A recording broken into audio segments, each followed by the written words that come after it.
परम मध्य प्रदेश के सागर से जहां मौसम ने अचानक बदला रुख, तेज धूप के बाद बारिश ने बढ़ाई मुसीबतें। सागर जिला में आज मौसम ने अचानक करवट ली।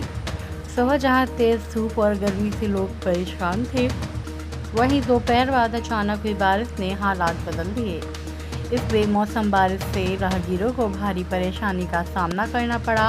लोग जहां तहां बारिश से बचने के लिए छिपते नजर आए। वहीं दूसरी ओर भावांतर योजना के तहत चल रही तुलाई प्रक्रिया में भी बारिश ने बाधा डाल दी। खुले में रखी उपज भीग गई, जिससे किसानों की मेहनत पर पानी फिरता नजर आया। चना, मसूर और गेहूं से भरी गाड़ियों में पानी भर गया, जिससे अनाज खराब होने की आशंका बढ़ गई।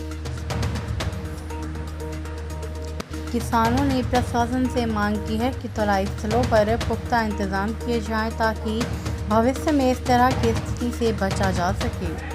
सागर से संवाददाता अरविंद पाल की रिपोर्ट।